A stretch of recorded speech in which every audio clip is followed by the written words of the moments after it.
Well, Joel, today's film is a plotless little peccadillo called Ring of Terror. It's about some of the oldest medical students in history. Chomp on it, but don't choke.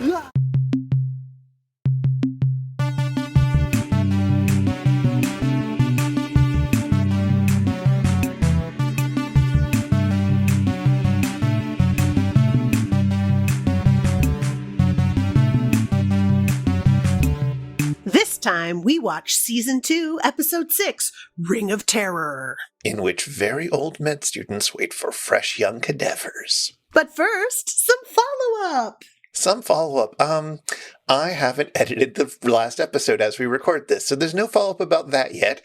And this summer, it's a thing. Summer's a thing. This summer is a thing. Oh my gosh, how is that possible? But there is some news I want to share because Puma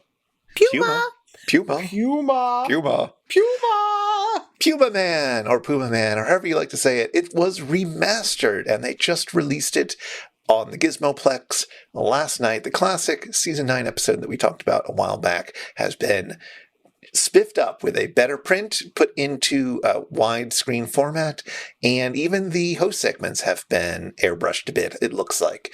I haven't had a chance to watch the whole thing yet, but from the little clips and little poking about that I've done, it would appear that you can see Donald Pleasance as crisp as you ever wanted to, and also looking significantly redder than you would expect. Oh, that sounds delightful. Adam is going to be so pleased. I hope you told him all about it. I'll send him a little note about it, or maybe he'll hear it here first. I don't know. I need to rewatch that episode. Why not? Do you think that they did this as a belated birthday gift to you? I don't see why they wouldn't have. I think that would be very sweet of them. Totally is. Thank you, Misties. Oh my gosh. And for those of you who don't know why that is, that's because my last name is pronounced Puma. Puma. Much like the groundskeeper at the cemetery in tonight's movie calling out for the cat. Puma. That, spoiler, he's going to step on the tail of. We'll get to that in a second. I can't believe that. What a weird thing for them to choose to do. Anyway, you've seen Puma Man before, I believe, I think? Yes, but it's been much longer for me than it has been for you. I don't remember Donald Pleasance not being red, so there's that. He was somewhat red in the original. It's a fleshy, I think it's just one of those movies that has faded to be a bit more red, and when they upscaled the content, they didn't color correct it. I don't know. It's not like beet red. It's just full of blood. Sure, it just proves you're alive, I suppose. Indeed. All right. Well, that'll just give us more time to talk about all the fun things about today's episode. Shall we get to it? Sure, let's go. This time we watched Season 2, Episode 6, Ring of Terror. Lewis Moffat is dead. Or at least, that's what his tombstone says. And the caretaker at the cemetery his body is buried in cackles at the other thing his tombstone says. I feared not. Before he died, Lewis Moffat was a first-year med student, and he really was gaining a reputation for not being afraid of anything. Why, he was even keen to cart in the body for his class's first autopsy. Or autopsy. The movie can't decide. And while the autopsy grosses out all the other students, Lewis Moffat isn't afraid. In fact, he's so fearless that his girlfriend, Betty, is concerned. But then one day, his roommate catches Lewis Moffat whimpering in his sleep, and it turns out that, yes, there is one thing he's afraid of. When he was a kid, his grandfather died, and the viewing happened in the living room, and young Lewis Moffat wanted the lights kept on. But his mother basically said that if he didn't shut up and go to bed, his grandfather's corpse would get up and chase after him. In short, he's not afraid of corpses, but he is afraid of corpses in the dark. And he asks his roommate, not to tell the guys, lest they think he's chicken. But now it's time to haze the first-year students. The older students come up with ridiculous tasks for each of the first years, and Lewis's task is to go to the county morgue and take a ring that the corpse from the autopsy was wearing. As Lewis tries to do this, the lights at the morgue suddenly go out. He accidentally causes the corpse to move a little bit, and he has a heart attack. and dies. And then... oh, no, actually, that's it. The end.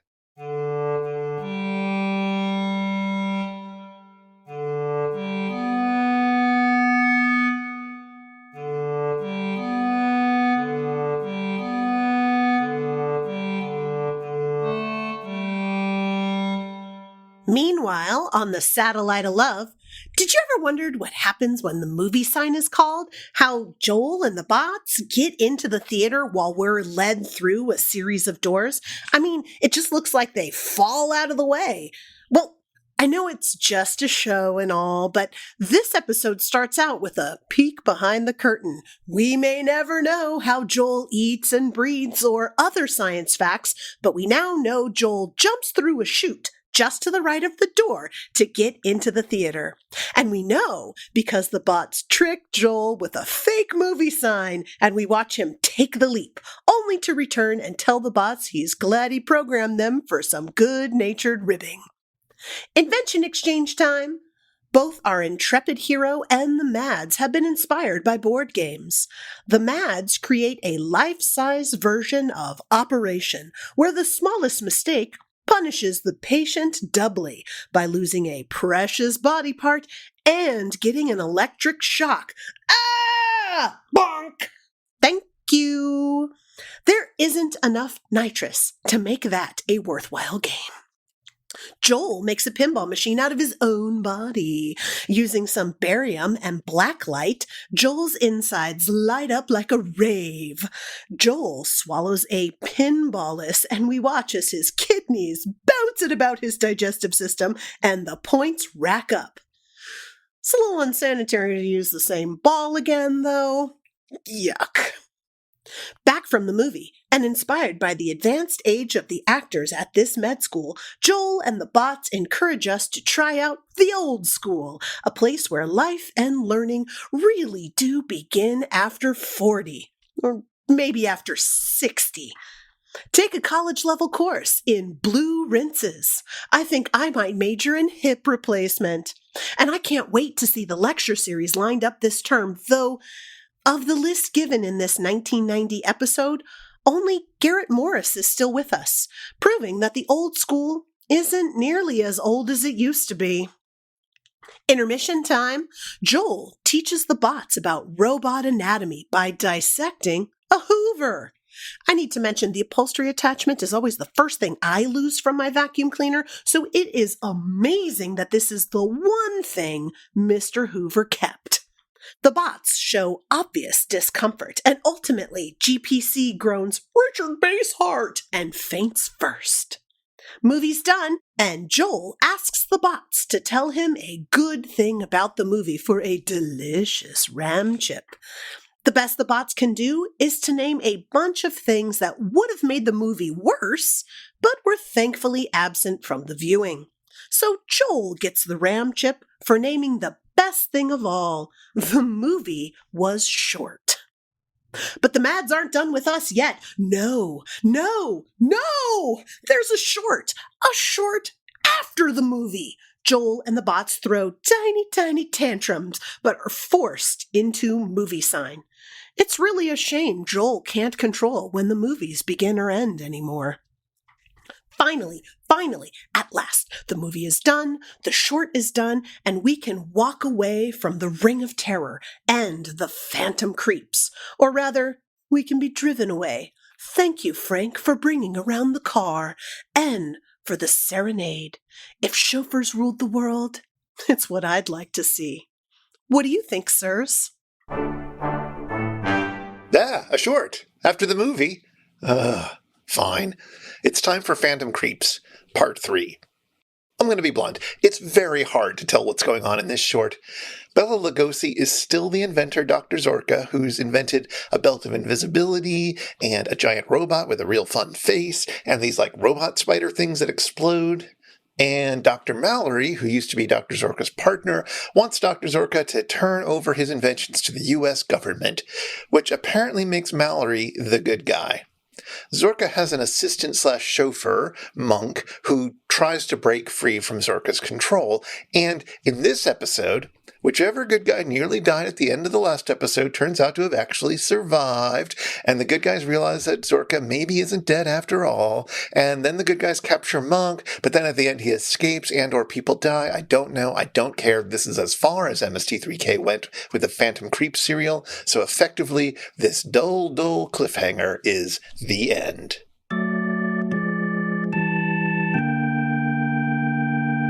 Chris, I am so glad that you had as much trouble as I did with that serial. I thought maybe, is it just that I haven't seen the other parts of the Phantom Creeps, that I don't remember what's going on? I don't even know how audiences would have dealt with this serial at the time, because if you don't remember what happened in the other 2 episodes, how can you possibly pick up on what's happening right in this one? Because it's so like, car chase, woo! I don't know what's going on! Well, the way you would have picked up on it is actually reading the text crawl at the beginning of the short, which, we don't really get a chance to read, what with all the good jokes being told, I suppose. But yeah, I have seen the other episodes. I don't remember them being nearly as confusing as this one, but it sure is confusing. And then sort of looking up a plot summary online to see what exactly happened, it's not interesting. Like, this did not need to be a whole segment. I don't know. Chapter 3 of a 12-chapter book is never going to be the most exciting chapter, I suspect. I suppose not. Oh my gosh. Still, oof.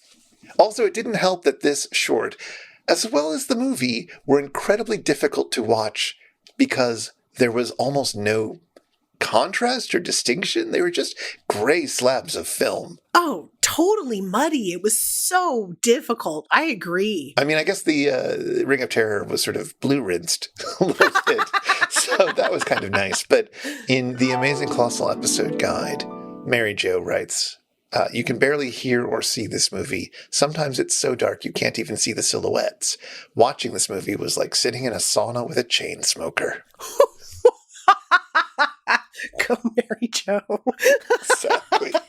I entirely agree in terms of how the viewing experience was with them. I mean, it doesn't help that the movie doesn't have, a particularly exciting or good plot. So I don't get this movie at all. There's so not a plot in it. Well, it feels like it might have been a viable 20-minute Twilight Zone episode, but as an hour-and-a-half long movie, and that's, with things being cut, I'm sure, for the MST3K audience, but just as an hour-and-a-half long movie, this is not gonna fly. 20-minute episode of The Twilight Zone, they could have nailed this. It would have been awesome. Yeah, it's definitely not a 90-minute movie. It is a 71-minute movie before the edits happen. And there are a few edits for this, but still. Yeah, I think you're right. I think there's just enough for that. It's got one thing happening after another, but it doesn't... Like, there's no consequences for anything. The guy just dies in the end. We don't find out what happens, except that he dies. Sure. There's not even a sense of, like, the older students who sent him on this ridiculous hazing quest get to feel remorse, or they don't tell us, oh, no, maybe we shouldn't have done that. But no, he's just dead. No, but the movie's not about their remorse, right? The movie is about the fact that there's something off about what's on his tombstone. Like, he put a lie on his tombstone, everybody. Isn't that the basis of a 71-minute movie? Yeah. I guess it's just saying, if you lie on your tombstone, the cemetery groundskeeper will make fun of you. Yes. Oh my gosh. And do I want that to happen? No. No, I do not. It's such a weird movie. Like, the whole sequence where his girlfriend, Betty, is concerned that he's not scared enough. Yeah. What is that about? I don't know, because it seems like in the 50s, that's the exact opposite of what TV tells me ladies were looking for in their men. Well, and you've also got the fact that whole scene culminates in a, don't let them get to you. They're making you think I'm weird. They're doing this, but don't let them get to you, because you need to have your own mind and not think about what other people think about you or me or whatever. That's sort of where that culminates. And not a few minutes later, we get him telling his roommate about his like primal fear, the thing that motivates him. And he immediately goes, "Don't tell the guys. I don't want them to think I'm chicken." It's like, well, okay, apparently it is okay for you to be thinking about what they think. Oh, come on. This is the typical double standard. It's okay for me as the man to be worried about what they think, but honey, don't worry your pretty little head around it. You should only be worried about what I think. It's true. I was not going to suggest that he's the first man to ever have that kind of double standard, but it is still kind of weird. I don't know. I'm just desperate for something in this movie to matter. Yeah, it seems like they have this basic storyline about this guy who pretends not to be scared about anything, but he does have this thing he's scared of. And in the end, like the hand of a corpse grabs his coat and then he clutches his chest and dies. And it's like, oh, he really was afraid. But let's pad the film. Let's pad the film with some ladies who don't want their med school boyfriends to pass med school by doing the things med school asks them to do. Let's pad the film with a really weird cafeteria that suddenly has a sock hop dance. And let's pad the film with a bunch of fat jokes. Like, it's like I have a 20-minute premise that's kind of solid. Let's pad it out another 50 minutes worth of weirdly motivated ladies and fat jokes. Awesome, guys. Awesome. Apparently, one of the things that was cut out was the end of the beauty contest that happens within it. Oh my gosh. One of the characters, Alice, is declared to be the winner. Tiny, who is the male fat person, announces his vote for Ragdoll, his girlfriend. Of course. And everybody is apparently flabbergasted. According to the MST3K Wikipedia, I haven't tracked down the original film to watch that scene, but like, yeah, a guy votes for his girlfriend to be the winner of the beauty contest.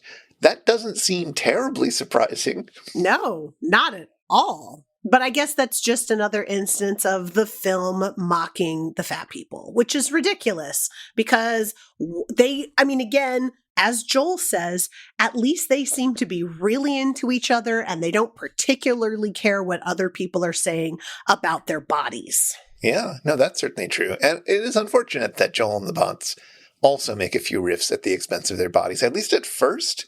And then at some point they seem to feel like they've said enough of those jokes and that like it's really getting old.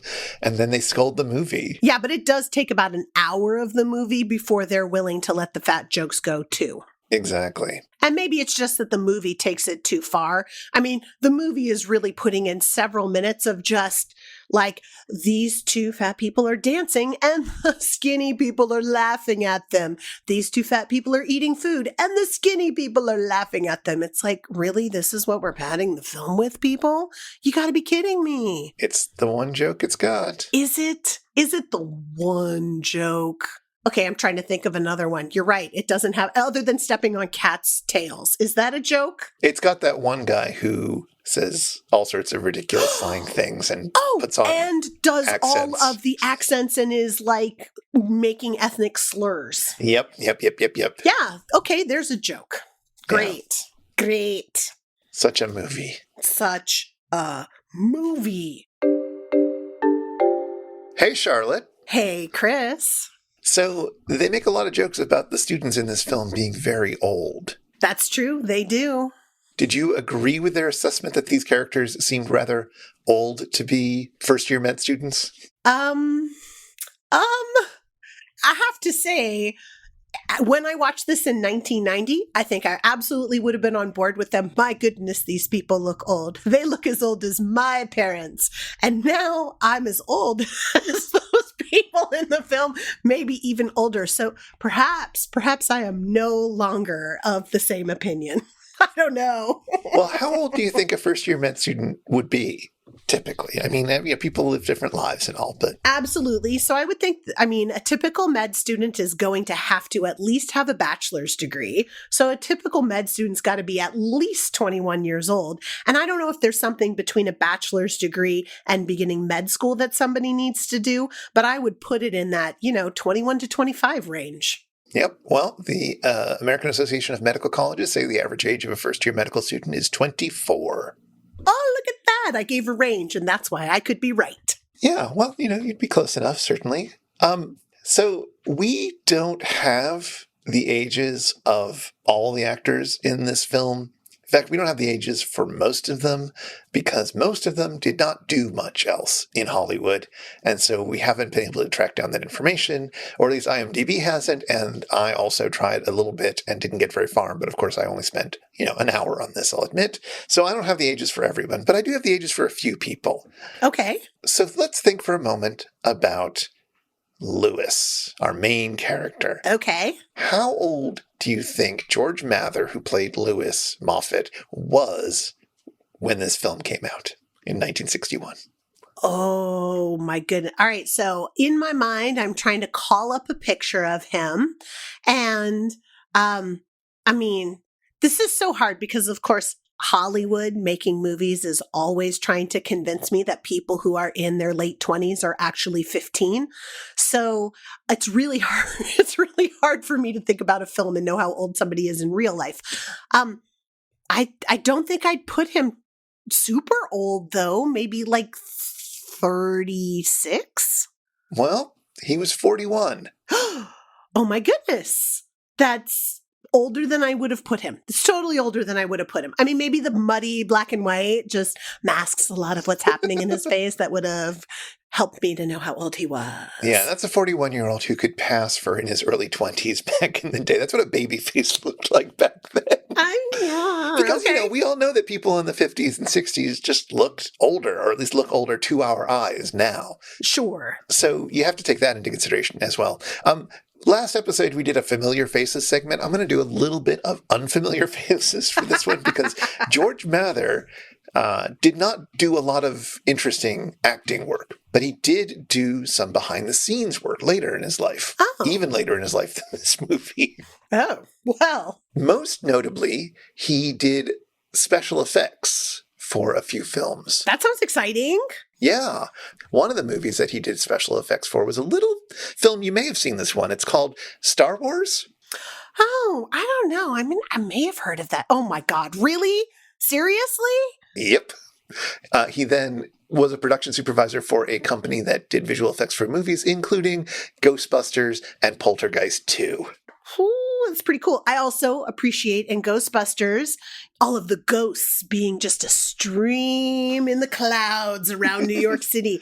But, if he created that building that they had to put on like Central Park West, that doesn't look like it belongs at all. I mean, maybe that's just the 80s effects showing. It was a little while ago and they do it a little better now, but that building does not look like it's a part of that skyline. Well, I don't know which specific effects he worked on, but he did do some of them. And that seems pretty cool. Definitely cooler than starring in this movie. Yeah, we got to start somewhere, right? Ring of Terror to creating the floating librarian that comes at you. That's not a bad career. That's not a bad career. His girlfriend, Betty, we know nothing about, so we're going to have to skip her. His roommate. You remember his roommate, the one who sees him having the bad dream? Yes, the night terrors. Exactly. Can you guess how old he was? I can't even bring up a visual of him. Is that horrible? Seriously. It's real hard. They all kind of look the same. Would it be worthwhile for me to pull up the episode on the Gizmoplex and take a look at him, Chris? No, that's okay. Or should I just make a guess? You can just make a guess. Okay, well, I don't think he's as old as the guy playing Lewis. So I said Lewis was 36. You told me he was 41. I'm going to put him at 34. Yeah, this guy was 26. He is actually appropriately aged. No he does way. look significantly younger in that scene if you're looking for it. Yeah, and they make a joke at that, right? Isn't that one of the things that they say where it's just like, oh, come on, son, stop waking me up or something. Joel says that when he wakes him up, when he wakes Lewis up from his night terrors, just like, yeah, anyway, son, go back to bed. So the actor was Norman Ollestad. Ollestad? I'm not sure. But this was his last film. Like, ever? Yeah. Oh, but not only. Not only, no. He was a child actor. He'd been in a lot of films. Oh my gosh. Like what? Oh, nothing too exciting, frankly. He had lots of little parts, mostly uncredited, in a bunch of films. But he'd been working since the 40s. He was going on almost 2 decades in films at this point. What's more interesting is what happened after he left Hollywood. Ooh, where'd he go? The FBI. Oh, that is pretty cool for, A career track. Yeah, well, no, it wasn't, it turns out. Why not? FBI? Not cool to be in the FBI? No, he got completely disillusioned by J. Edgar Hoover, and so he left the FBI, and then he wrote a book called Inside the FBI. Oh. Yeah. Where he revealed all of the inner secrets of J. Edgar Hoover and the organization? I don't know how many of those secrets he had access to. I haven't read the book or even tracked down a copy of it. My research only went so far for this episode. Fair enough. But yeah, he did also have a son who is now a novelist with Norman Ollestad Jr. Oh. So there you go. Nice. There's an actor whose name is Eddie Irwin who's in this. I don't know what character he plays. I can't find out how old he was, but he's also in The Amazing Transparent Man, which is another misted movie. So, I don't know, somebody who's real dedicated might want to look at the two of them and figure out who the heck Eddie Irwin is. Write in if you do that. Definitely. That's listener research right there. Exactly. Alice Lund is, I guess, the beauty queen of the girls in this movie. The sassy blonde, I guess? I guess she's a sassy blonde, because she's not Betty, the dark-haired girlfriend of the main character, and she's not Ragdoll, who's the heavyset one. So I guess she's a sassy blonde. Okay. Do you know how old she was? I can't even begin to guess, but I will anyway. 32. She was 32. Correct answer. You get a point. Ding, ding, ding, ding, ding, ding, ding. Dull surprise. Exactly. All right. I don't have anything else to say about her. Ragdoll Milford, who takes a lot of abuse in this film. How old do you think she was? Oh, 27. She was 39. Oh, she aged well. Yes, and she'd had a long career in Hollywood. Nice. June Smainey was in Bonanza in an episode. It was an uncredited part. In fact, most of her parts were uncredited. She had a long career that was not particularly splashy. She had an uncredited bit part in Blazing Saddles. Oh, whoa. In Valley of the Dolls. In the 60s Batman movie. Oh my gosh, that sounds so awesome. And in her first film, she played a random girl in the background, I suppose, in the 1933 production of Little Women. So she wasn't one of the family. She was just... Girl, uncredited is what she's listed at IMDb. In the community. Yeah. 1952, she played Fat Woman uncredited in a movie called Gobs and Gals, which is a hell of a name. Oh, she was in Around the World in 80 Days as well. She did a lot. And look at her. She still got work despite being like a plus size person inside of the 30s, 40s, 50s, and 60s. That's got to be an amazing thing to do in a career. I mean, she had pretty good charisma for the role that she has in this film. No, and I appreciate that she and the guy who played Tiny were not, like, even as actors, not at all affected by the fact that this script was written to do nothing but mock them. Well, I don't have access to their diaries or interviews with them to see how they felt, but, they did a good job with it. Certainly their acting kept you from thinking that they were being bothered by it. Yeah. Those are all the students I could find ages for, so 4 of them. Sorry, I couldn't go much further than that. I will add, there's a character named Dr. Walsh. I don't know who he was in this film, but he's played by Ollie O'Toole, and he also had a bunch of bit parts, including a bit part in Bonanza. Bonanza was kind of a make-work for actors. I mean, it's kind of like Batman, right? Like, everyone was on a Batman episode at some point in time. Well, yeah, but those are people with, like, names. These random people could get a job for one day at Bonanza. Sure. But the people who were villains inside of the Batman, they were the people who were named and were on there like spoofing themselves and everything. But everybody wanted to be on an episode of Batman. It just looked like a fun place to be.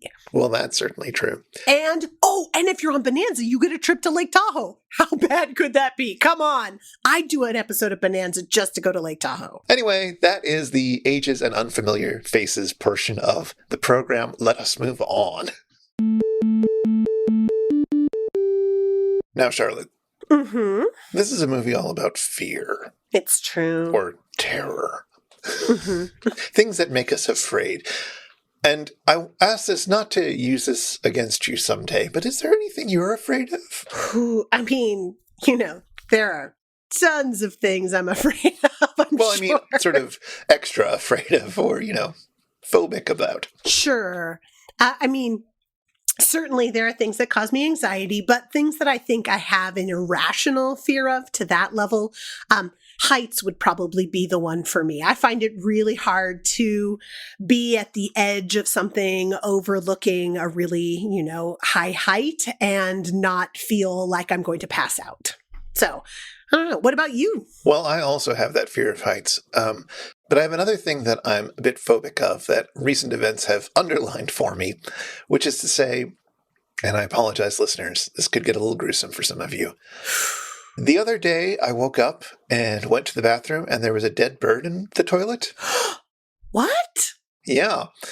And I could not bring myself to dispose of it properly. It was just too upsetting. I knew it shouldn't be, but it was just, oh boy, the flinching and seething and whimpering and so forth that I did as I attempted to scoop it out and double bag it as you were instructed to do by the city here.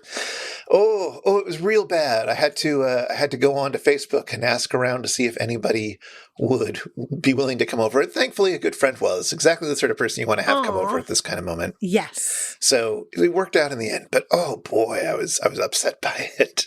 Do you think it was was it the fact that the bird was dead, that it was in your house unexpectedly, that it was a dead body? So it was a combination of those, because certainly it was upsetting to unexpectedly see the body there. Sure. And I'm still sort of rattled by it still every time I use that room.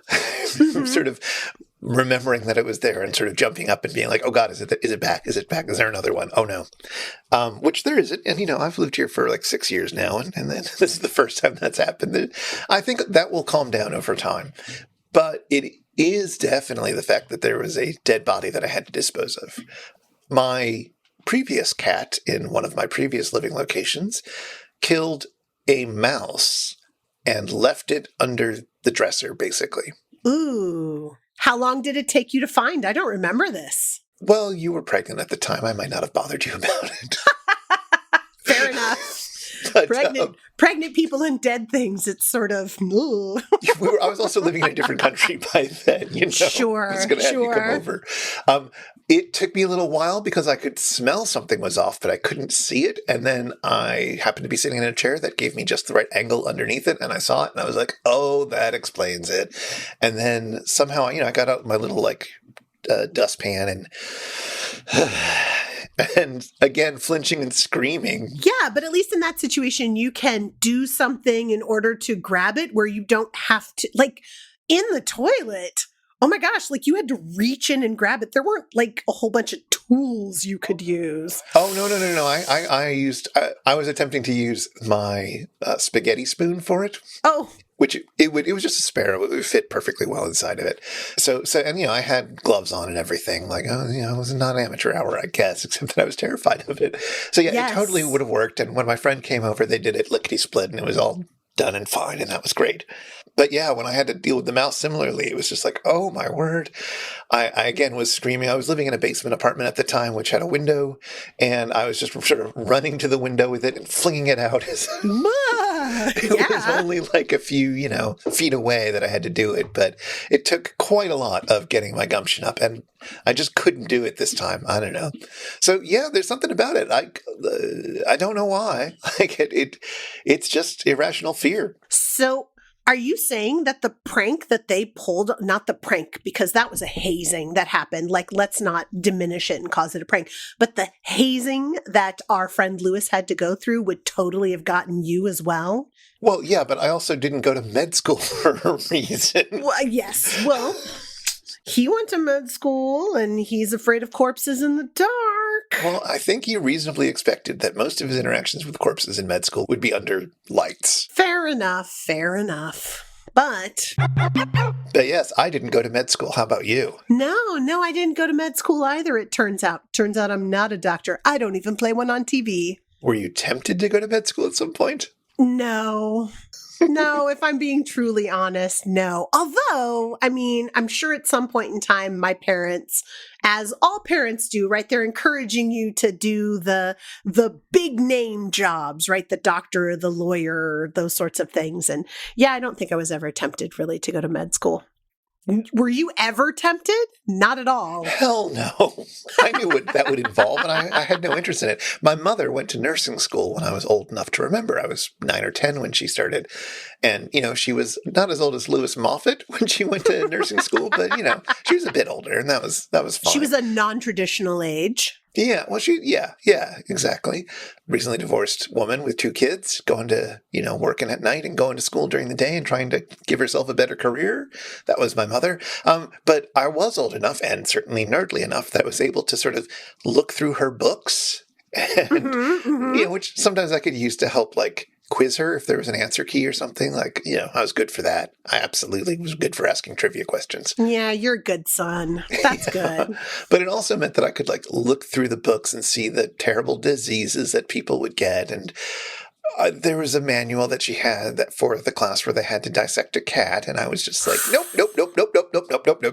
Yeah. Did you ever have to dissect anything in high school? Well, sort of. Yes, I did. But when I was in high school, it was no big for me to cut classes. I did it all the time. Kids, don't stay in school.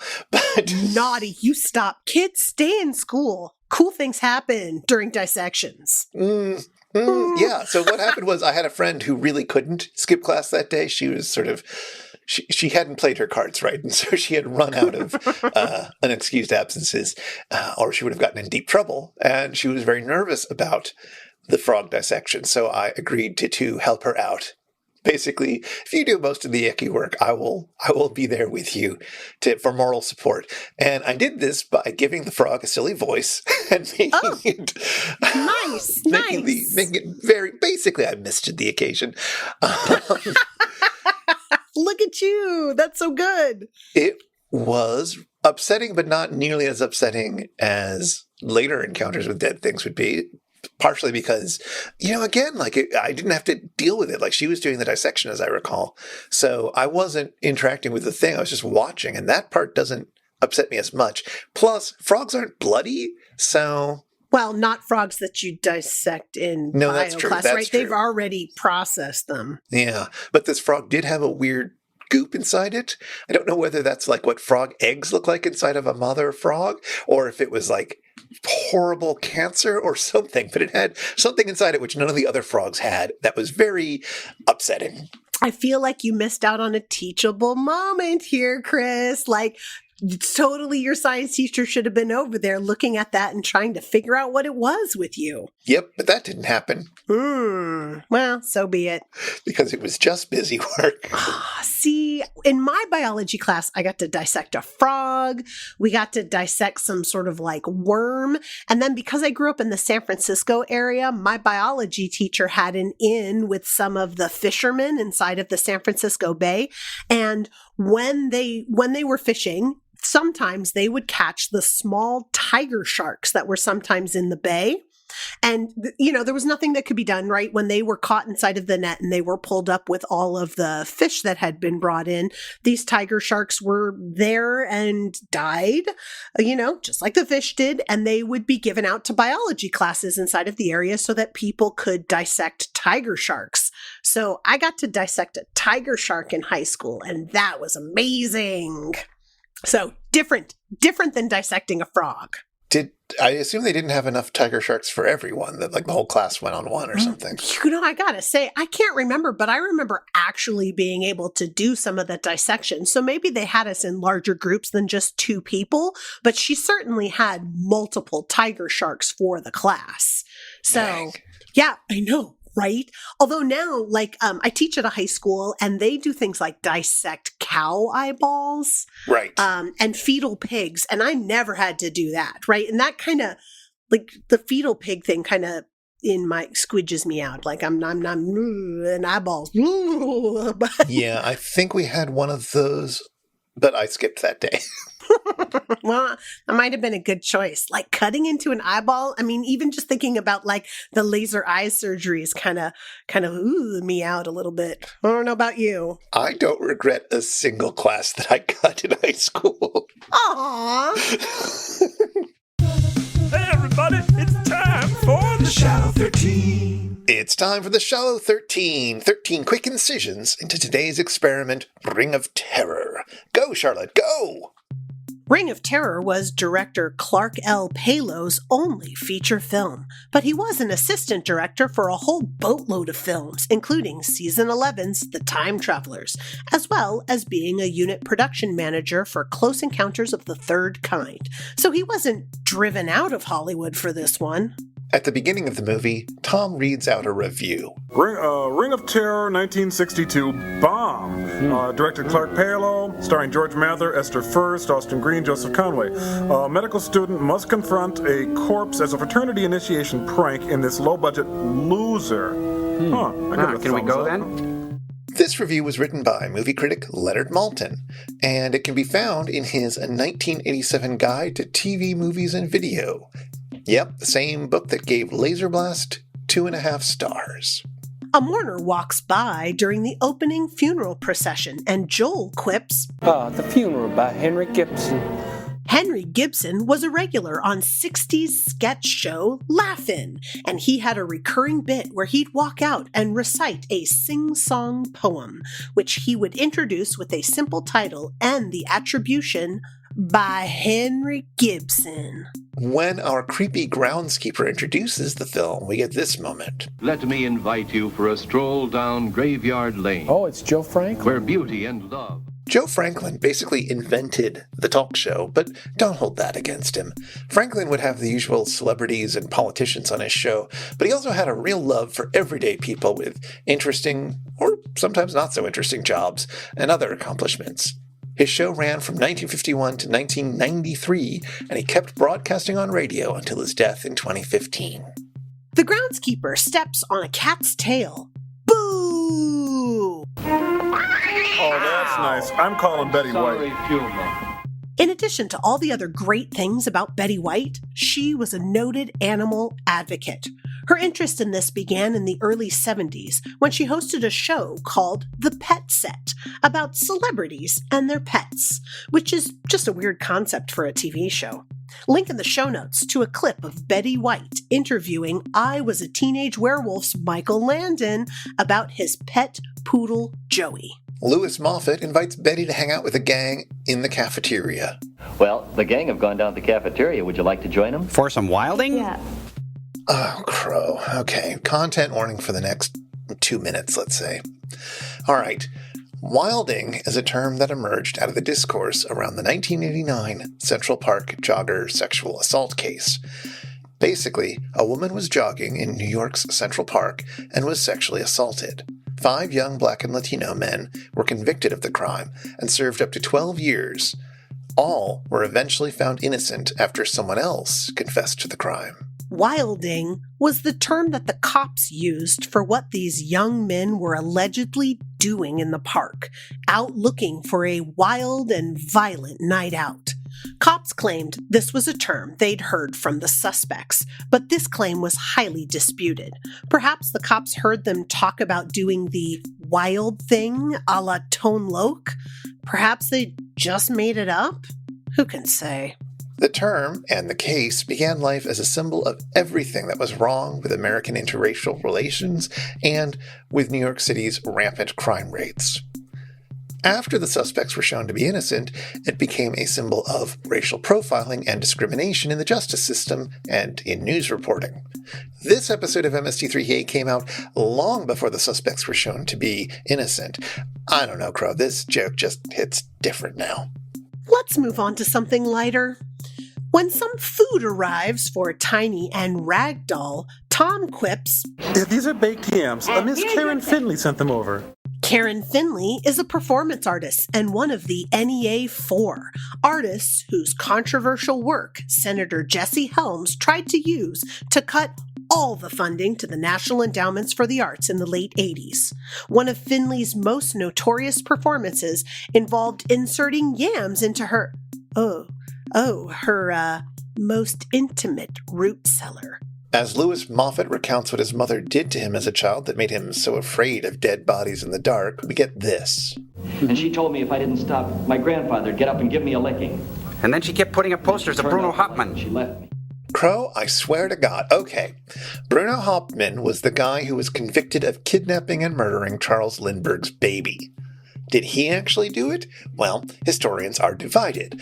All I can say is, don't let anyone tell you the sci-fi era is darker than this. A car drives by a bus stop, and Tom intones, A bus stop, wet day, she's there. I say, please share my umbrella. These are the opening lyrics to the Hollies' 1966 hit Bus Stop, and I can't believe Tom doesn't sing it. The song features some interesting vocal harmonies, a feature that one of the Hollies, Graham Nash, would lend to his next band, Crosby, Stills, Nash, and sometimes Young. The wrought iron at the city morgue reminds Tom of something. Kind of a Louis Sullivan design. Louis Sullivan was an architect at the turn of the 20th century. He's the guy credited with saying form follows function. He was an early modernist, and he designed several early skyscrapers, but unlike later modernists, he had an interest in ornamentation. Now, I'm not entirely sure this wrought iron in particular is all that Sullivan-esque, but what do I know? And finally, something from the short. As Dr. Zorka shows his assistant around the lab, Joel has him ask, Hey, is that where you make those great baked beans? Whistleberries you must never taste. Whistleberries are slang for baked beans because they make you whistle. And by whistle, I mean toot. And by toot, I mean... And that's time. I feel like there's so many content warnings that are coming in this episode, not just for what we've talked about and for what they riff about inside of the episode, but there's a riff that they do for while Lewis is having his nightmares that is about like clowns and other things that he might be afraid of. And it seems to me like there's some of the things that he says that suggest that one of the things he's remembering is sexual assault by an uncle. There's a lot that I don't enjoy about some of the riffs about this episode, and that comment that you made about this one being darker than the sci-fi era in a lot of ways is certainly true, and it's really upsetting. Yeah, I mean, this is not the only episode where they make that kind of joke about Uncle No kind of jokes, but yeah, it was par for the course of the time, but that doesn't make it, not potentially upsetting for listeners then or today. No, well, and once again, it's jokes that don't particularly age well. And that, how is it that we let jokes like that at the time be funny, right? Like sexual assault is not funny, and sexual assault of children is not funny. And yet the suggestion of it is something that comedians are doing. I know I lived through the 90s, Chris. I just don't remember this being funny. Well, one of the reasons that people laugh is out of discomfort.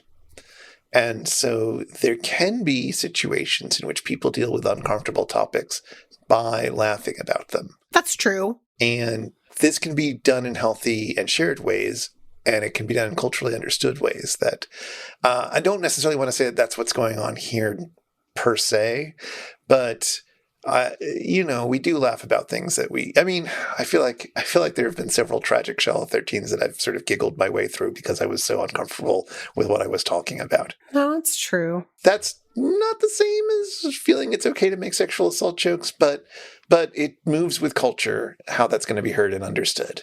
And I don't think you would get away with that now. I don't think that's happening in the season 13 episodes. No, I certainly think that wouldn't have made it out of the writer room, right? It would have been suggested, it would have been like, no, shut down, let's move on. There's something else we can say. Yeah, and these are all jokes that, people were doing generally back then. So there's a culture of making those jokes, which doesn't mean that they're not unpleasant.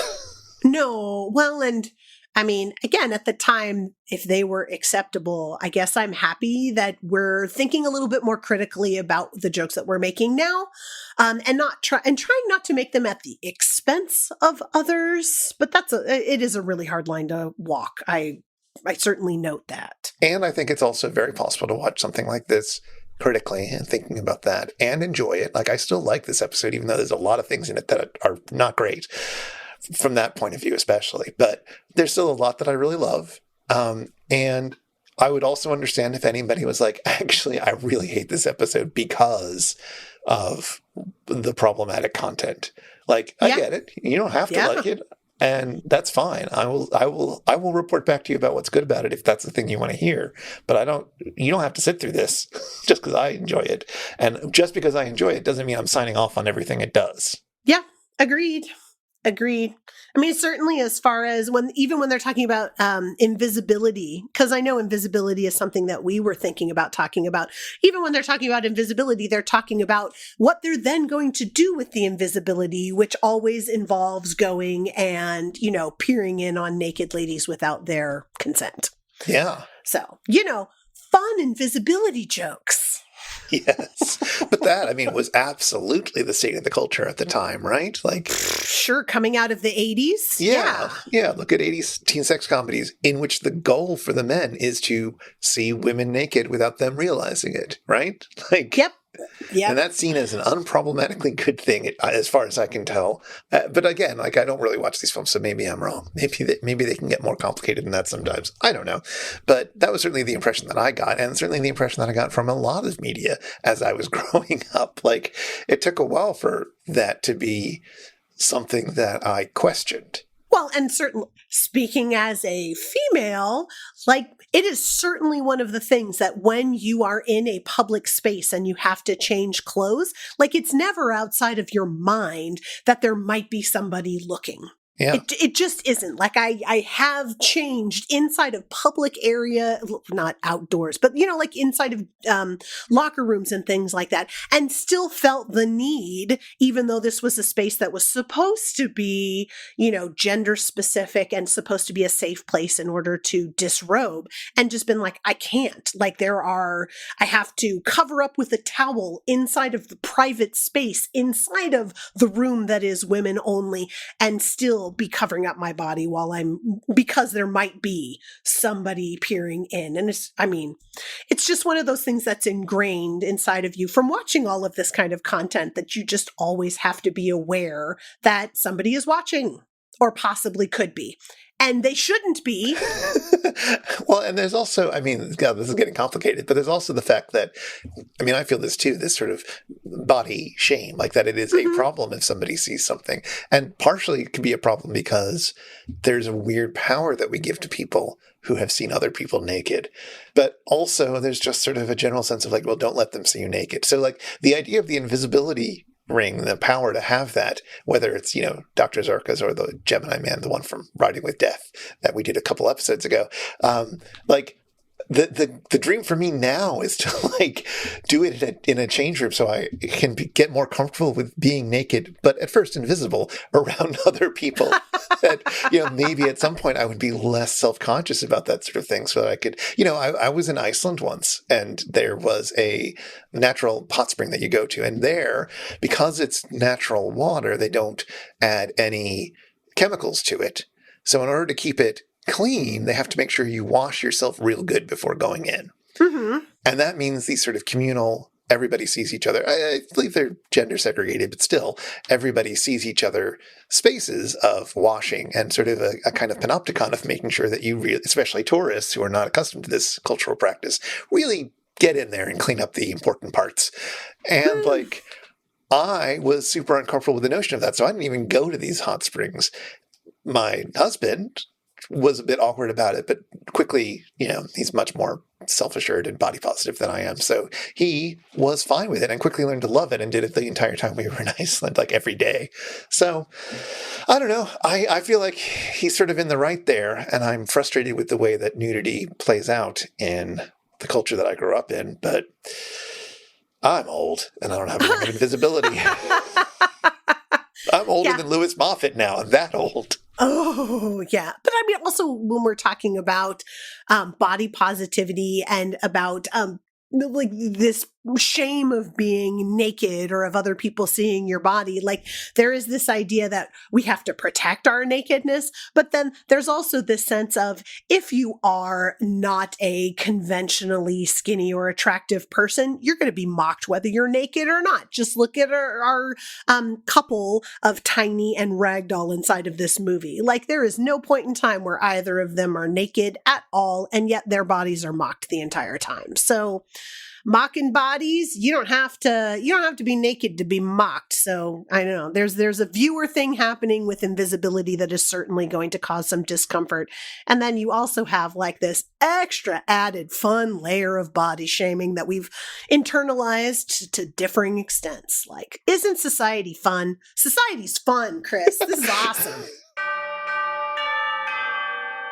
Well, Charlotte, my watch of terror is telling me that we're running out of time. Is there any final thing you want to bring up in connection to this episode? I did have one other thing that I wanted to bring up in connection to this episode. A little ways through the movie, some of the gentlemen are talking about Lewis Moffat's girlfriend, Betty, and they mention her last name. And I'm not sure what they actually say as the last name, but Tom hears it and then says, Betty Crocker? It's apparently Betty Crawford. Huh. But they hear Betty Crocker, and of course, like, we all have some experience at this point in time with Betty Crocker because so many of us have cookbooks that are Betty Crocker's, or we're using Betty Crocker's cake mixes if we're not making things from scratch like fancy people. So I thought it was awesome that they had the character, like they brought up Betty Crocker. And of course, when the guys are describing her, they're talking about, oh yeah, she's smart and she's beautiful. And Crow's like, and boy, can she cook. So I gotta say, Chris, do you know who Betty Crocker is? Did she invent the pre-made cake mix? Don't you wish that was the story behind Betty Crocker? And I'll put a link inside of the show notes. They did a episode on the History Kitchen at one point in time about who was Betty Crocker, but she was never a real person. I know, right? Oh, no. She was a persona that was created like Dear Abby style, although I understand that is a real person. Betty Crocker was not. She was a person that women could write to, and they could ask for tips about the things in the kitchen that were frustrating them. Like, why was their cake not rising? How can I make my pancakes more fluffy? Things like that. And then it molded into Betty Crocker becoming, like a corporate entity's symbol for, the good cooking and being able to create wonderful things inside of the kitchen. Huh. I know, right? And of course, they still had to have a picture of her, which of course changed over the years, right? There's the Betty Crocker from the 1930s who looks very different from Betty Crocker in the 1960s, right? Because they're trying to have a visual of the quote unquote typical housewife. I don't think that's the reason. Oh, why do you think? Well, obviously, Betty Crocker's a Time Lord. We've gone over this. Good. Thank goodness someone is. And somebody's out there helping these women to get their fluffy pancakes. If you've been affected by the issues on this show, if you want to tell us what you're really, really, really afraid of, or if you'd like to ask us anything, get in touch with us. Our website is itsjustashow.com, and we're on Twitter at itisjustashow. We'd love to hear from you. This show was made possible by listeners like you and like our randomly selected supporter, April. Thank you, April. For as little as $1 an episode, you can be like April and help us research and record this show. You can join us in a friendly Slack where we all hang out and live stream our reactions to new episodes. And you can listen to all our super fan bonus bits. Find out more at itsjustashow.com/Patreon or patreon.com/itsjustashow. And if you want to follow up on anything that was mentioned today, you'll find links in our show notes at itsjustashow.com/episode/117.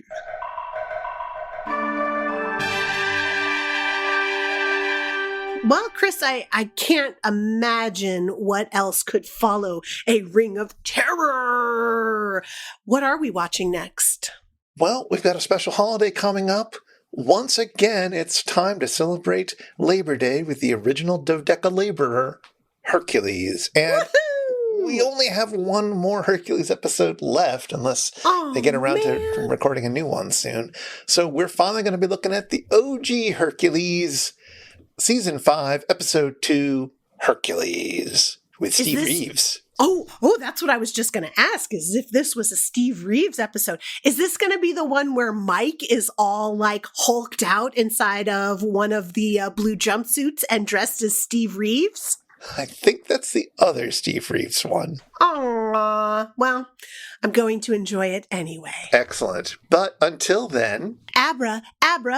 Abracadaver! Weird. Yeah, I guess that is the word for it. Weird. Take it away, Theme Squad.